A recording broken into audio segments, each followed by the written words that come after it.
Isang dalaga ang na-inlove sa kanyang matandang amo. Magawa niya kayang ipagpatuloy ang pagmamahal dito o magpapadala siya sa mga panalait ng ibang mga tao? Subaybayan po natin ang bagong istorya. Kinailangan ni Suzette na magtrabaho sa malayong lugar upang matulungan ang kanyang ama na mabayaran ang malaking utang nila sa Star Loan. Paano kung ang ipinangako niya sa sarili na pamilya muna bago love life ay mabali? Sa kadahilanan na na-inlove siya sa kanyang amo, sa matanda niyang amo. Magagawa kaya niyang ipagpatuloy ang pagmamahal dito o magpapadala siya sa panlalait ng mga tao sa kanyang paligid? Suzette, bakit ikaw ang gumagawa niyan? Tigilan mo na nga yan. Ang nag-aalalang boses ng kanyang boss na si Arthur. Tumigil siya sa ginagawa at ito ay nilingon. Hindi niya na namang maiwasang pagmasdan to at mapalunok kapag bumababa ang tingin niya sa gitna ng hita na to. Ganito siya palagi kapag nasa paligid ang matanda. Pakiramdam niya ay masikip ang paligid kahit na napakalawak naman. Sobra kasi siyang pinagpapawisan ng malapot dahil sa matinding pagka-attract sa lalaki. Nasa edad 48 na ang kanyang amo pero hindi naman halata dahil na rin sa makisig nitong muka at magandang tindig ng katawan. Malakas pa rin makahatak ang apil na to dahil maging siya ay pinapantasya ito. Alam niyang mali dahil bukod sa amo niya ito ay sobrang tanda rin ng agwat nito sa kanya pero hindi niya mapigilan ng sarili. Ewan ba niya? Never pa naman siyang nagkaka-boyfriend pero sa tuwing pinapantasya ang amo ay tila marami na siyang experience. May kambal na anak ang kanyang amo at yung lalaki lang ang kanyang kasundo dahil sa may pagkamaarte yung babae. Biyudo na ang lalaki at wala pa siyang balita na mayroon na itong GF o nililigawan pero hiling niya ay sana wala pa. Hey, okay ka lang ba? Napasinghap siya nang muling marinig ang nag-aalala nitong boses. Bumalik siya sa realidad at napakurap nang kumaway-kaway ito sa kanyang harapan. Ayos lang sir, kakamot-kamot sa ulo na nag-iiwas siya ng tingin. Ano ba naman to? Nahuli ba niya na nakatitig ako sa kaibigan niya? Sabi ko bumalik ka na sa loob at hayaan mong si Ara ang gumawa niyan, kaya nga may nakatoka sa inyong mga trabaho. Pasensya na sir, wala pa naman po kasi akong labahin kaya tinulungan ko lang saglit si Ara. May papagawa ko sa'yo. Anito, tsaka siya tinalikuran. Nagtataka man sa biglang pagsisungit ng amo, ay sinunod niya pa rin ang sinasabi na to. Itinago niya muna ang grass cutter na hawak bago nagpasya na sundan ng amo. Tumigil sila sa kwarto na to at kahit ilang beses na siyang nakarating sa silid na to, ay hindi niya pa rin maiwasang wag humanga. Kay gaganda kasi talaga at ang lawak ng lugar na ito. Katunayan, kasing laki na ito ng pinagsamang kwarto at salas nila sa Mindoro. Sir? Tawag pansin niya rito. Nanatili kasi itong nakatalikod sa kanya at tila may hinahanap. Close the door.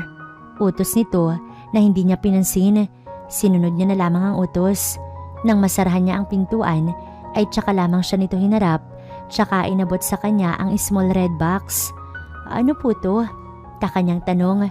Open it and please drop that sir. Tayo lang naman ang nandito. This time ay malambing na ang boses na to. Lumapit ito sa kanya at binuksan ang pulang kahon at halos manlaki ang mata niya nang makita ang laman noon. Gold necklace lang naman na may puso sa pinakagitna. At nga pala, matagal na nitong sinabi na gusto siya nitong ligawan. Hindi naman siya tumanggi pero hindi rin naman siya pumayag.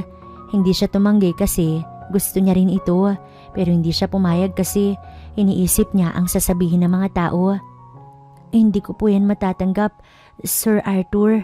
Mariing tanggi niya rito. Alam kong hindi mo ito tatanggapin pero nagbabakasakali lang ako dahil binuksan nito ang puso at nakita niya sa loob nun ang picture nilang dalawa. Alam kong hindi mo matatanggihan ang gwapong mukhang ito. Pagbibiro pa ng matanda. Ang lakas naman po ng hangin. Pagbibiro niya rito. Kinulit pa siya nito ng kinulit hanggang sa mapapayag siya na to. Suzette, ginagap nito ang kamay niya at masuyo siyang tinignan. Seryoso ko nang sabihin kong gusto kitang ligawan at uumpisahan ko na ito ngayon. Gusto niyang maiyak dahil sa nakikita niyang katapatan sa mga mata na to. Kung alam lang nito na gustong gusto niya rin, kaso natatakot siyang sumugal. Alam mong hindi pwede. Binawi niya ang kamay dito at tinalikuran ito para lihim na punasan ng luha. Alam kong gusto mo rin ako, Suzette. Nakikita ko sa mga mata mo. Kaya ano bang pumipigil sa'yo para wag pagbigyan ang gusto nating dalawa? Hindi niya ito tinugon. Nanatili lamang siyang nakatalikod. Suzette, seryoso ko sa'yo. Handa akong ipaalam sa buong mundo ang nararamdaman ko para sa'yo. Dahil hindi tayo pwede, Arthur. Naririnig mo ba ang sinasabi mo? Mayaman ka, mahirap ako. Ang layo pa ng agwat ng edad natin. Ano na lamang sasabihin ng mga tao sa paligid natin? Hindi niya na napigilan ang pagtaas ng boses. Puno ng hinanakit na hinarap niya ito. Oo nga at gusto kita. Gustong gusto kita. Pero sa tuwing may isip ko yung sasabihin ng ibang tao, pinanghihinaan ako ng loob. So totoo nga, gusto mo rin ako? Masayang tanong na to at kumikislap pa ang mga mata. Napanguso siya. Ang dami niyang sinabi, nagdrama pa siya. Tapos hindi man lang pinansin na to. Dun lang sa isang salita niya ito nag-focus. Marahan na lamang siyang tumango. Yes, napasingap siya nang lapitan siya nito at bigla siyang yakapin. Yan lang ang gusto kong marinig mula sa'yo, Suzette. Hindi mo alam kung gaano mo ko napasaya. Kumalas ito sa pagkakayakap at tinignan siya ng maigi. Huwag kang mag-alala sa kanila. Ako lang ang intindihin mo. Tayong dalawa ang nagmamahalan, Suzette. At sila, audience lang sila sa love story natin. Sa huli, dahil sa utos ng puso, ay pinayagan niya itong siya ay ligawan. Pero sinabi niya na huwag siyang bibigyan ng special treatment. Hindi niya alam, pero nang makita ang saya sa mukha ng lalaki, ay parang kay sarap sa kanyang pakiramdam. Siguro ay hindi lang basta gusto ang nararamdaman niya. Baka nga mahal niya na ito. Sa lahat kasi ng mood ng lalaki ay naaapektuhan siya. Dumaan ang mga araw at patuloy ang panunuyo sa kanya ng matandang amo. At kung minsan ay palihim siya nitong dinadalhan ng paborito nitong chocolates. Kapag naman day off ay nag-out of town silang dalawa. At aaminin niya sa mga sandaling iyon ay lalo lamang nahuhulog ang loob niya rito. Dahil kahit minsan kasi ay hindi ito lumagpas sa limitasyon niya. Hanggang sa umabot ng 5 buwan ang panliligaw na to. Ngayon nga ay naiisip niya na itong sagutin.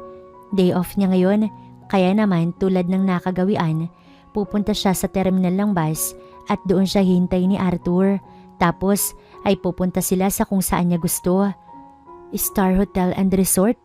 Basa niya sa nakasulat sa malaking gate na nasa harapan nila. Alam kong mahilig ka sa dagat, kaya dito kita naisip na dalhin.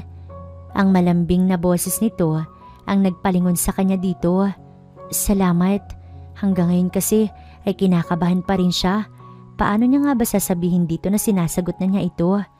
Nagpatuloy na sila sa pagpasok sa loob. Isa lang ang kinuha kong silid, but don't worry, 2 naman ang kama. Paliwanag nito nang makapasok sila sa mabango at malamig na silid. Ayos na to, masaya niya namang tugon dito. Matapos sila makapagpahinga ay lumabas na nga rin sila. Naglakad-lakad muna sila sa dalampasigan at nang sumapit ang gabi ay dumiretso sila sa restaurant ng hotel. Pagkapasok pa lamang nila doon ay naagaw kaagad nila ang atensyon ng mga tao at alam niya na ang pinaparating ng mga tingin ng mga taong ito sa kanila. Nagbaba na lamang siya ng tingin. Ang tagal na nilang lumalabas ni Arthur pero hindi pa rin siya sanay sa mapanghusgang tingin ng mga tao sa kanila. Gumaan lang muli ang kanyang pakiramdam nang maramdaman ang init ng kamay ng lalaki na humawak sa kanyang kamay. Maraming masasarap na putahe ang in-order ng lalaki. Nag-order din ito ng champagne na para lamang dito. Naisip niyang tapusin muna ang pagkain bago sabihin dito ang good news. Sa tagal kasi nitong naliligaw sa kanya, ay never itong nagtanong kung kailan niya ito sasagutin. Kaya naman hindi niya man lang naramdaman na minamadali siya nito at talagang porsigido pa ito sa ginagawang panliligaw. May problema ka ba? Kanina ko pa kasi napapansin na tahimik ka. Tapos na silang kumain noon, kaya naman kumukuha na lamang siya ng magandang tiyempo para masabi dito ang matagal niya nang gustong sabihin. Ano kasi, paano ko ba sasabihin sa kanya na sinasagot ko na siya? Anang tanong ng kanyang isipan.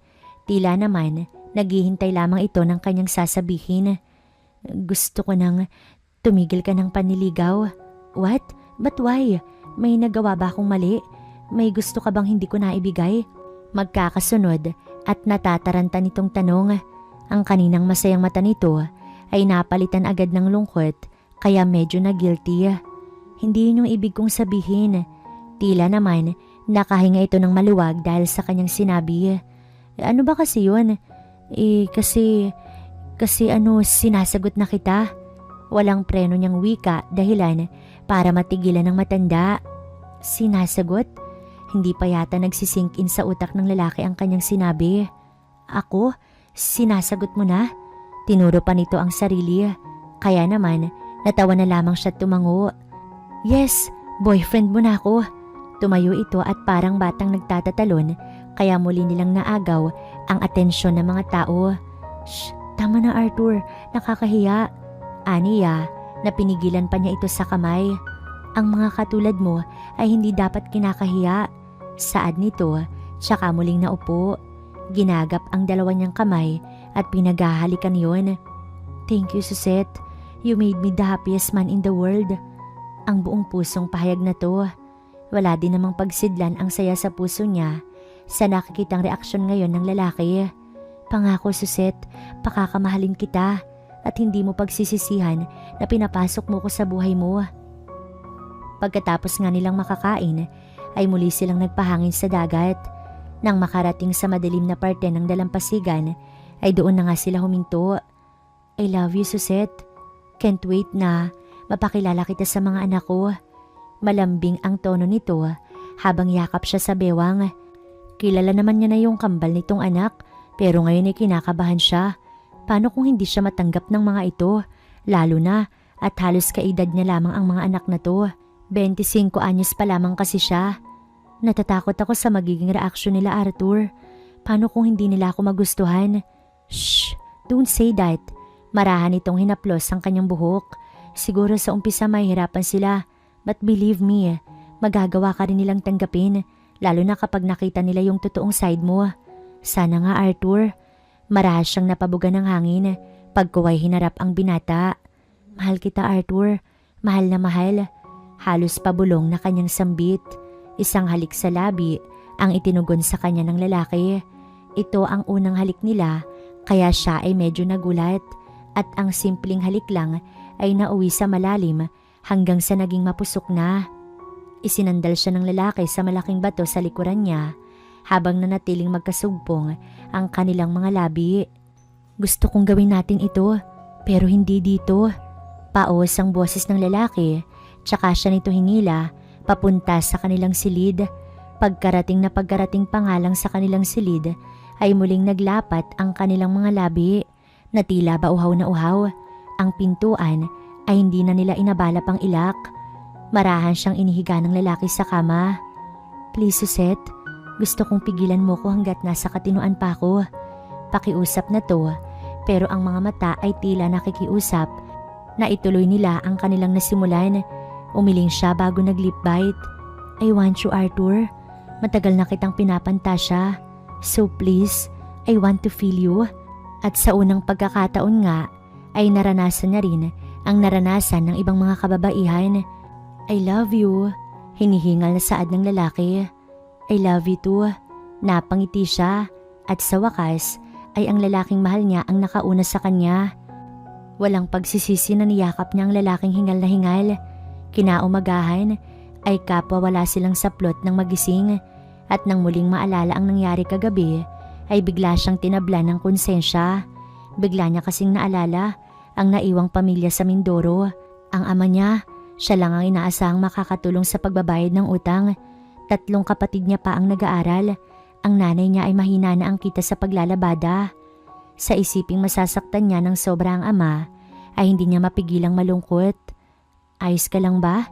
Tanong ng lalaki na hindi niya namalayan, nagising na nga pala. Oo naman, good morning.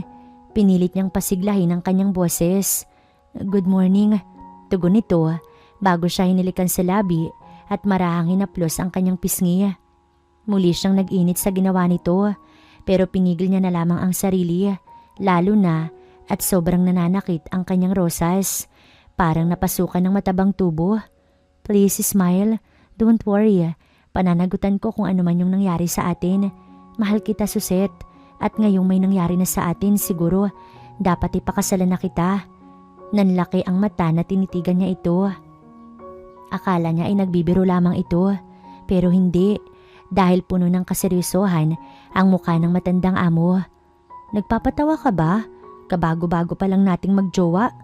Seryoso ako, Suset. Mahal na mahal kita at mas lalo kong patutunayan iyon ngayon. Hinalikan nito ang kanyang kamay. Natatakot kasi ako. Shh, di ba sabi ko, ako nang bahala sa kanila. Haharap ako sa pamilya mo, Suset. Mapapakita ko lamang sa'yo na malinis ang pagmamahal ko sa'yo. Muli ay lumapat ang labi nito sa kanyang labi. What, Daddy? Are you out of your mind? Yung babaeng yan, pakakasalan mo? Mahiya ka nga. Halos mapapikit siya sa lakas ng boses na iyon ni Shara, ang anak na babae ni Arthur. Kasalukuyan sila nun sa pagkainan at kinakausap na nga ng lalaki ang kambal na anak tungkol sa kanilang relasyon. Lower down your voice, Shara. Hindi kami bingi. Saway ni Arthur. Whatever you say, Daddy. Hindi ko matatanggap ang babaeng yan. Look at her. Halos kaedad lang namin siya. Anong malay natin na pineperahan ka lang yan? Pagpapatuloy nito na sinulyapan pa nga siya. Halos balatan na siya nito ng buhay na sobrang talim ng tingin na to. Gustuhin niya man na ipagtanggol ang sarili ay pinili niya na lamang na manahimik. Ayaw niya muna makisali sa usapan ng mga ito. Kumalma ka nga, Shara. You're being OA. Tsaka ano naman ngayon kung magpakasal uli si Daddy? Matagal nang wala si Mom. Matanda na rin si Daddy. And beside, I know Suset. Alam kong matagal niya nang gusto si Dad. Pagtatanggol sa kanya ni Zero. Tipid niya naman itong initian. Mukhang pati ikaw, nauto ng babaeng to. Ayaw pa rin maawat ng dalaga. Matatanggap ko pa sana kung ibang babae, pero kung yan lang din naman, no freaking way. Enough, Shara. Tila nagulat ang mga ito nang magtaas ng boses si Arthur. Maging siya ay natigilan din. Kaya naman, marahan niyang pinisil sa kamay ang lalaki para ito ay pakalmahin. I'm not going to shut my mouth, Daddy. Padabog na tumayo ang dalaga at siya ay nilapitan. You, gold digger. How much do you want? Para tigilan mo na yung dad ko. Dinuro pa nga siya na to. Marahas na tumayo si Arthur. Nilapitan ng anak at ito ay sinampal. Hindi porket anak kita ay kukonsintihin na kita sa kabastusan mo, Shara. Tumayo na din siya para pigilan ng lalaki. Ang dalaga naman ay hawak ang pisngi at tila hindi makapaniwala sa ginawa ng kanyang ama. I hate you. I hate all of you. Umiiyak na iniwan sila na to. I'm sorry. Hinging paumanhin ni Arthur nang hinarap siya na to. I'll talk to her, Daddy. Don't worry, Suset. Or should I say, Mami Suset? Baka nabigla lang siya. Excuse me lang po. Paalam naman ni Zero bago sila iniwan. Masuyo naman siyang inalalayan ng lalaki. Pasensya ka na kay Shara. Anito, nang tuluyan na nga siyang makaupo. Hindi mo na dapat ginawa yun, Arthur. Baka lumayo lang yung loob niya sa'yo. Naiintindihan niya naman kasi yung reaksyon ni Shara. Kahit siguro siya ay ganun din ang iisipin. Matanda na nga naman ang ama nito. Mayaman pa. Tapos biglang magkakajowa ng dalaga. At higit sa lahat, mahirap pa sa daga. Sigurado lahat ng tao ay masama ang iisipin sa kanya. Pero wala siyang pakialam doon. Mahal niya na ang lalaki. At hindi sila ang magiging dahilan para ihinto niya ang pagmamahal para rito. Matanda na nga si Sir ng 23 na taon sa'yo pero aminin, malakas pa rin ang appeal niya. At bagay kayo, maganda at gwapo. Saad ni Ara, ang kaibigan niya dito sa mansyon. Katulad niya, ay katulong din ito dito. Magkaiba nga lang sila ng gawain. Sigurado, pag naikasal na kayo, magbubuhay reyna ka na. Maarting singit naman ni Marisol, ang matandang mayordoma ng bahay. Masungit ito at palaging galit sa kanya, lalo pa ngayon nang malaman na may relasyon na sila ng kanyang amo. Gayo ma-reveal naman dyan. Dagdag naman ni Beth, ang tagalinis ng buong mansyon. Unang dating niya dito ay ang babaeng ito agad ang hindi niya nakasundo. Lagi kasi nakataas ang kilay sa kanya. Tumigil ka nga, Beth. Sadyang maganda lang talaga si Suset. Idagdag pa ang pagiging tunay niyang tao. Kaya nagustuhan siya ni Sir Arthur. Pagtatanggol naman ni Ara. Break time nila ng oras na iyon, kaya nasa maid quarters sila at nagpapahinga. At ikaw naman, Bessie, don't worry sa age gap nyo kasi age is just a number. It doesn't make her. Napanguso na lamang siya sa sinabi ng babae. Doesn't matter kasi yun eh. Pagtatama niya rito. Whatever, push lang. Hayaan mo silang mamatay sa inggit sa'yo. Anito, sabay tingin kay Beth. Natawa na lamang siya sa tinura ng babae. Mabuti na lamang talaga at nakasundo niya ang babaeng ito. Dumating ang araw, nakasama niya na si Arthur paluwas sa kanilang probinsya. Kinakabahan man sa magiging reaksyon ng kanyang ama't ina, ay nangingibabaw pa rin sa kanya ang maipaglaban ang pagmamahalan nila ng lalaki. Nangako naman sa kanya si Arthur na kapag mag-asawa na sila ay papayagan pa rin siya nitong magtrabaho para patuloy siyang makatulong sa kanyang pamilya. At hanggang ngayon ay wala pa ring alam ang pamilya niya na mayroon na nga siyang karelasyon ni hindi nga rin pinaalam sa mga ito. Naluluwas siya ngayon. Bahala na mamaya dahil tsak naman na masusurpresa ang mga ito. At ang inaasahan niyang magugulat ang mga ito ay nangyari nga nang makita siyang bumaba mula sa magarang sasakyan kasama ang dati niyang amo na ngayon ay kasintahan na nga niya. Ang mga kapitbahay nila ay habol din ang tingin sa kanila at sigurado siyang mamaya ay laman na sila ng chismis. Nay, tay, nagmano siya sa mga ito nang ganap na makapasok sa maliit nilang bahay. Niyakap niya naman ang tatlong nakababatang kapatid. Siya kasi ang panganay, kaya talagang siya lang ang maaasahan ng pamilya. Hindi mo naman nabanggit na uuwi ka na pala ngayon, anang kanyang ina na naghahanda ng kape. Ang ama niya naman ay hindi maalis ang tingin kay Arthur. Magandang hapon po, ani Arthur at akmang magbibless dito nang iiwas ng kanyang ama ang kamay. Sino siya? Sa halip ay tanong na to. Nay, tay, si Arthur po, nobyo ko. Ano? Mariin siyang napapikit nang marinig ang gulat sa ekspresyon ng kanyang tatay. Hindi makapaniwala ang mga ito sa kanyang sinabi, lalo na nang malaman ng mga ito ang layo ng agwat nila sa isa't isa. Pero desidido sila ni Arthur na makuha ang loob ng kanyang mga magulang. Ngayon nga ay kainuman ng kanyang ama ang lalaki sa teres ng kanilang bahay. Sigurado ka na ba talaga dyan, anak, sa nararamdaman mo? Ang ibig kong sabihin ay baka naman nalilito ka lang. Tanong ng ina niya nang makapagsolo sila sa kusina. Lumalalim na rin ang gabi, kaya naman tulog na ang tatlo niyang kapatid. Sigurado po ko, inay. Mahal ko po siya at ngayon ko lamang ito naramdaman. Nakangiting tugon niya rito. Masyadong mahirap ang susuungin yung laban, anak. Nakahanda ka ba? Hinarap niya ang ina, tsaka ito binigyan ng siguradong tingin. Simula nang aminin ko sa sarili ko na mahal ko siya, inay. Simula nang tanggapin ko na nainlove ako sa matandang biyudo. Naging handa na po ko at alam kong hindi lang ako. Maging siya ay alam kong handa rin akong ipaglaban. Anak talaga kita.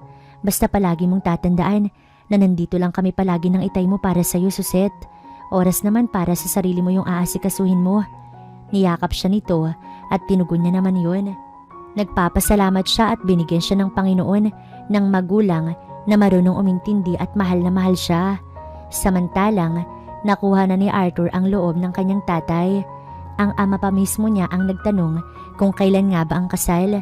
Basta kapag naramdaman mong wala ka ng pagmamahal sa anak ko, pakibalik na lamang siya sa amin, ha. Saad pa ng kanyang tatay.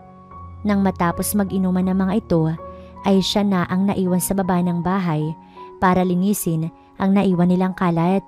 Ang ina niya naman ay nasa silid ng mga ito sa ikalawang palapag ng bahay at inaasikaso ang ama niya na lasing.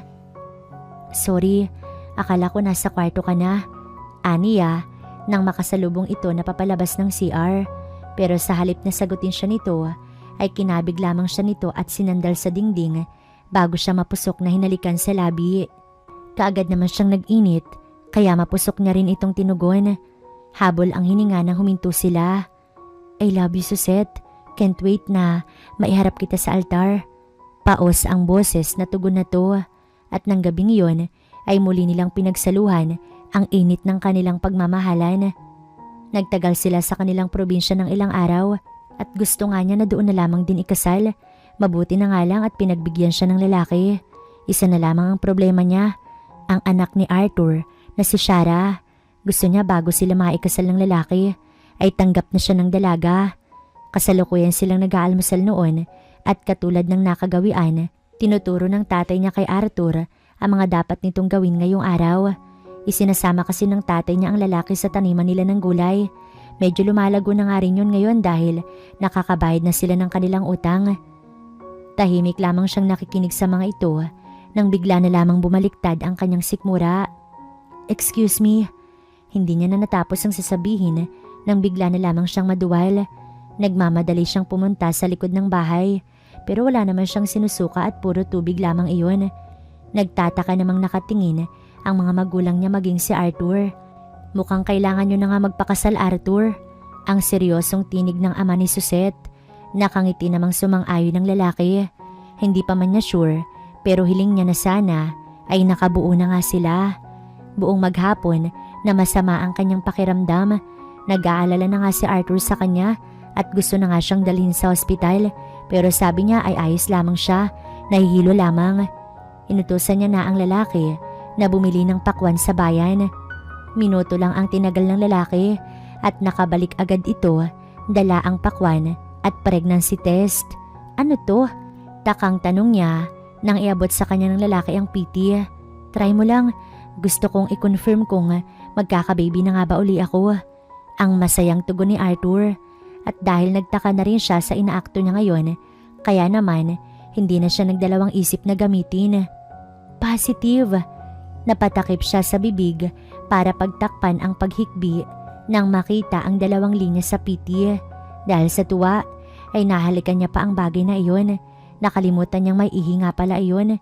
Ganun pala ang pakiramdam kapag nalaman mong magiging nanay ka na. Lumabas siya ng CR, dala ang magandang balita. Tulad ng inaasahan ay nagtatatalon nga sa tuwa si Arthur nang malaman na magiging tatay na ulit siya. Maging ang ama't ina at mga kapatid ay tuwang-tuwa din sa balita. At dahil gusto nilang makasiguro sa resulta, ay nagpunta pa sila sa Obigayni para lamang lalong mapatunayan na buntis nga siya. Kabababa niya lamang ng sasakyan ni Arthur nang matigilan sila dahil mula sa bakuran ng bahay nila ay nakita niya ang anak na kambal ni Arthur na tila naghihintay. "Daddy!" Sumalubong ng yakap si Zero habang si Shara ay nanatiling tahimik. "Shara?" Pukaw ng lalaki sa anak. Tila naman natauhan ng dalaga at umiiyak na niyakap nito ang ama. "Daddy, I'm sorry." Tila ay gusto din niyang maiyak sa tagpong iyon ng mag-ama.